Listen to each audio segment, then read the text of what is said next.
সব পকোড়াগুলো ভেজে নিয়েছি। আর এবারে দেখুন বন্ধুরা, পকোড়াগুলো দেখতে কতটা লোভনীয় লাগছে। পকোড়াগুলো দেখুন বন্ধুরা, দেখতে কতটা মুচমুচে লাগছে। আর এইরকম ভাতের পকোড়া যে বানানো যায় সেটা কিন্তু একবার না খেলে বুঝবেন না। অনেক সময় আমাদের বাড়িতে দুপুরের ভাত বেঁচে যায় কিংবা ভাত নরম হয়ে যায়, তো এখন থেকে আর সেই বেঁচে যাওয়া ভাত কিংবা নরম হয়ে যাওয়া ভাত ফেলে দিতে হবে না। আজকে আমি সম্পূর্ণ ভাত দিয়ে একটা দারুণ রেসিপি আপনাদের সাথে শেয়ার করব, যেটা কিন্তু সন্ধ্যাবেলায় চায়ের সাথে হোক কিংবা মুখরোচক কিছু খেতে ইচ্ছা করলে খুব সহজে বানিয়ে নিতে পারবেন। তো চলুন রেসিপিটা দেখতে থাকুন। ভাত দিয়ে পকোড়া করার জন্য আমি এখানে দুটো এরকম মিডিয়াম সাইজের গাজর নিয়ে নিয়েছি, ছুলে পরিষ্কার করে নিয়েছি, 3টে কাঁচা লঙ্কা, একটা ক্যাপসিকাম, আর নিয়েছি দুটো সেদ্ধ করা আলু। আর এখানে আমি নিয়ে নিয়েছি 1 বাটি ভাত। যে সবজিগুলো আমি নিয়েছি সেগুলোকে আমি গ্রেটার দিয়ে খুব ভালো করে গ্রেট করে নেব। গ্রেটারের যে ছোট কাঁটাটা রয়েছে সেই ছোট কাঁটাটা দিয়ে আমি সবজিগুলোকে একদম মিহি করে গ্রেট করে নেব। কুচি কুচি করে কেটেও দেওয়া যায়, তবে এভাবে গ্রেট করে দিলে একটু ভালো মেশে আর খুব সুন্দরভাবে ভাজা হয়। আমি এখানে গাজর আর ক্যাপসিকাম দিয়েছি, কিন্তু আপনারা চাইলে এর পরিবর্তে নিজেদের পছন্দ মতন যে কোনো সবজি ব্যবহার করতে পারেন। তবে এগুলো খুব সহজে ভাজা হয়ে যায়, তাই এরকম সবজি দেওয়াই ভালো। গ্রেটার দিয়ে আলু, ক্যাপসিকাম, গাজর সমস্ত কিছু খুব ভালো করে গ্রেট করে নিয়েছি। আর এখানে লঙ্কাগুলোকে আমি এরকম কুচি কুচি করে কেটে নিয়েছি। এইবারে আমি ভাতটা দিয়ে এগুলোর সাথে খুব ভালো করে মিশিয়ে নেব। এখানে আমি 1 বাটি দুপুরের বেঁচে যাওয়া ভাত নিয়েছি। আর এখানে কিন্তু আপনারা টাটকা ভাত দিয়েও করতে পারেন। তো ভাতটাকে আমি এই সবজিগুলোর মধ্যে দিয়ে দেবো এবারে। আর ভাতের পরিমাণটা একটু কম বেশি হলে কোনো অসুবিধা হবে না, আমি মোটামুটি একটা মাপ করে নিয়ে নিয়েছি। এর সাথে আমি দিয়ে দেবো 1 চামচ গোলমরিচের গুঁড়ো, 1 চামচ লঙ্কার গুঁড়ো, 1 চামচ এখানে আমি নিয়ে নিচ্ছি চাট মশলা আর স্বাদ মতো লবণ। এই সমস্ত মশলাগুলো একসাথে দিয়ে দিচ্ছি। আর তার সাথে দিয়ে দিচ্ছি একটুখানি ধনেপাতা কুচি। এবারে ভাতের সাথে মশলাগুলো দিয়ে আর সবজিগুলো দিয়ে খুব সুন্দর করে মাখিয়ে নিতে হবে। হাতের কাছে যে কোনো রকম সবজি দিয়ে দিতে পারেন। এইভাবে একবার পকোড়া বানিয়ে দেখবেন, তাহলে কিন্তু আর দুপুরের বেঁচে যাওয়া ভাত ফেলে দিতে হবে না। আর কিংবা যদি ভাত নরমও হয়ে যায় তাও কিন্তু সেই ভাত এইভাবে পকোড়া বানিয়ে খুব সহজে খেয়ে নিতে পারবেন। আর খেতে তো বন্ধুরা দারুণ লাগে। ভাতের সাথে সবজিগুলোকে দিয়ে খুব সুন্দর করে একটা মন্ড মতন তৈরি করে নিয়েছি। এবারে এর থেকে আমি অল্প অল্প করে মিশ্রণটা নেব আর এইভাবে পকোড়ার আকারে গোল গোল করে শেপ দিয়ে নিচ্ছি। আর আপনারা যদি চান তাহলে এখানে কিন্তু কাটলেটের মতনও শেপ দিতে পারেন বা যে কোনো আকারে শেপটা দিয়ে নিতে পারেন। তবে এইভাবে করলে খুবই সহজ হবে। এইরকম ভাবে সবগুলো আমি বানিয়ে নেব এক এক করে, ছোট বড় হলেও কোনো অসুবিধা নেই। হাতের তালুতে রেখে ঠিক এরকম ভাবে একটু হাতে করে গোল করে নিতে বেশি সময় লাগবে না, খুব সহজে হয়ে যাবে। সমস্ত শেপগুলো আমার দেওয়া হয়ে গেছে পকোড়ার। আর এবারে আমরা এর বাইরের কোটিংটা করে নেব। তবে এর কোটিং করা কিন্তু খুব একটা কষ্টের কাজ নয়। যেরকম করে আমরা ভেজিটেবল চপ কিংবা কাটলেট কোটিং করি ঠিক সেরকম ভাবে কোটিং গুলো করে নিতে হবে।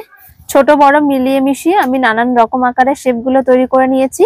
তবে শেপগুলো ছোট বড় হলে কোনো সমস্যা হবে না। আর এর বাইরের কোটটা করার জন্য একটা ঘোলের প্রয়োজন, সেই ঘোলটা তৈরি করে নেব। ঘোলের মিশ্রণটা তৈরি করার জন্য আমি এখানে 2 চামচ কর্নফ্লাওয়ার আর 2 চামচ ময়দা একসাথে নিয়ে নিয়েছি। আর এর মধ্যে দিয়ে দেবো লবণ আর একটুখানি গোলমরিচের গুঁড়ো, এতে স্বাদটা খুব ভালো হয়। এবারে আমি জল দিয়ে এই গোলাটা তৈরি করে নেব। আর আপনারা কিন্তু চাইলে এখানে ডিম দিয়েও গোলাটা তৈরি করে নিতে পারেন, যেরকম ভাবে ভেজিটেবল চপ কাটলেটে তৈরি হয় ঠিক সেরকম ভাবে ডিম দিয়েও গোলাটা তৈরি করে নিতে পারেন।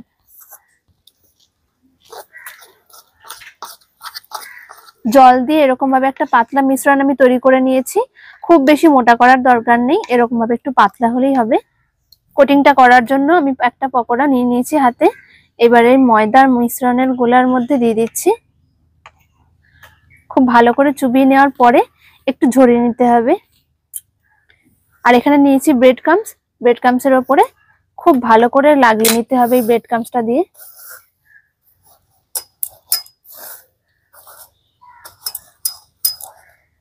আমি ডবল কোটিং করব, তাই আরো একবার আমি এই মিশ্রণের গোলার মধ্যে দিয়ে দেব।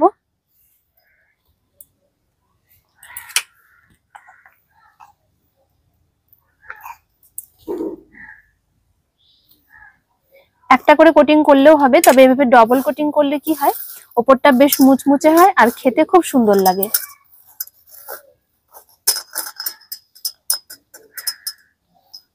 একটা পকোড়া সম্পূর্ণরূপে তৈরি হয়ে গেছে ভাজার জন্য।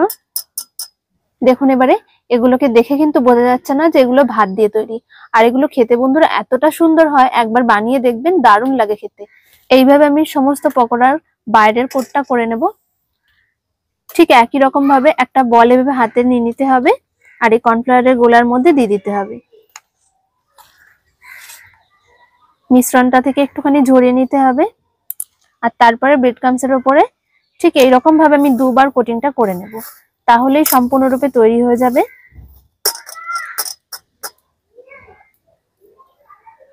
একটু সময় নিলেও, তবে কাজটা কিন্তু খুব একটা কঠিন না আর সময় খুব কম লাগে।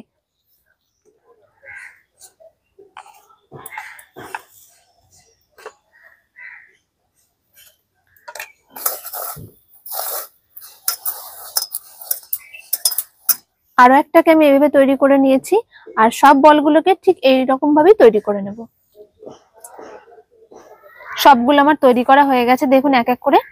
আর দেখুন এবারে দেখতে এগুলো কতটা সুন্দর লাগছে, আর ভাজলে কিন্তু বন্ধুরা এগুলো খেতে দারুণ লাগবে, একদম মুচমুচে ওপর থেকে। এবারে আমি এক এক করে পকোড়াগুলোকে ভেজে নেব। পকোড়াগুলো ভাজার জন্য কড়াই তেল দিয়ে মিডিয়াম করে গরম করে নিয়েছি। এবার এক এক করে আমি পকোড়াগুলোকে দিয়ে দেবো ভাজার জন্য। একটা বড় ঝাঁঝরির উপরে আমি একসাথে 3-4টে নিয়ে নিয়েছি আর দিয়ে দিচ্ছি এইভাবে তেলের উপরে, এতে করে দিতে সুবিধা হয়। আরো কয়েকটা দিয়ে দিচ্ছি। আর এগুলো দেওয়ার সাথে সাথে নাড়াচাড়া করা যাবে না, একটুখানি সময় নিয়ে তারপরে নাড়তে হবে। কড়াইতে খুন্তি দিয়ে না নাড়িয়ে এরকম ভাবে কড়াইটাকে একটুখানি তেলটা এদিক ওদিক ঘোরালেই এদিক ওদিক সব দিক খুব সুন্দরভাবে ভাজা হয়ে যাবে। আর বেশিক্ষণ ভাজার দরকার নেই, একটু হালকা লালচে কালার হয়ে আসলেই তুলে নেব। পকোড়াগুলো ভাজা হয়ে গেছে, আমি এক এক করে পকোড়াগুলোকে তুলে নিচ্ছি। আর দেখুন বন্ধুরা দেখতে কতটা মুচমুচে লাগছে। পকোড়াগুলো দেখুন বন্ধুরা দেখতে কতটা মুচমুচে লাগছে। আর এইরকম ভাতের পকোড়া যে বানানো যায় সেটা কিন্তু একবার না খেলে বুঝবেন না। সব পকোড়াগুলো ভেজে নিয়েছি আর এবারে পকোড়াগুলো দেখতে কতটা লোভনীয় লাগছে।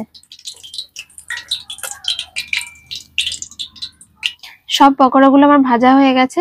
আর এইরকম ভাবে ভাতের পকোড়া যদি কাউকে বানিয়ে খাওয়ান, সে কিন্তু আপনার প্রশংসায় পঞ্চমুখ হয়ে যাবে। কেননা এরকম যে ভাতের পকোড়া বানানো যায় সেটা কিন্তু একবার না খেলে বুঝবেন না। অবশ্যই একবার এইভাবে বাড়িতে বানিয়ে দেখবেন, খেতে খুব সুন্দর লাগে আর খুবই মুখরোচক জিনিস। আর সময় তো খুবই কম লাগে, বাড়িতে থাকা উপকরণ দিয়ে হয়ে যায়। সব পকোড়াগুলো আমার ভাজা হয়ে গেছে। আর দেখুন বন্ধুরা ভাত দিয়ে যে এত সুন্দর পকোড়া বানানো যায় সেটা একবার না বানিয়ে খেলে বুঝবেন না। এই পকোড়াগুলো ওপর থেকে একদম মুচমুচে। দেখুন বন্ধুরা পকোড়াটা কতটা মুচমুচে লাগছে। একটা পকোড়া নিয়ে নিয়েছি আর পকোড়াটা ভেঙে দেখাচ্ছি দেখুন।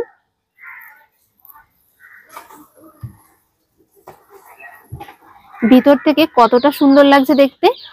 তাহলে বন্ধুরা আজকে দেখলেন আমি ভাত দিয়ে কেমন পকোড়া বানালাম। এবার থেকে যদি দুপুরের কিংবা রাতের ভাত বেড়ে গিয়ে থাকে তাহলে সেই ভাত না ফেলে দিয়ে খুব সহজে এরকম ভাবে পকোড়া বানিয়ে খেতে পারেন, খেতে অসম্ভব মজার লাগে। আর আশা করছি আজকের ভিডিওটা আপনাদের সকলের খুব ভালো লেগেছে। ভালো লাগলে অবশ্যই লাইক শেয়ার কমেন্ট করবেন আর আমাদের চ্যানেলটাকে সাবস্ক্রাইব করবেন। দেখা হচ্ছে পরের ভিডিওতে। সকলে ভালো থাকবেন, সুস্থ থাকবেন। ধন্যবাদ।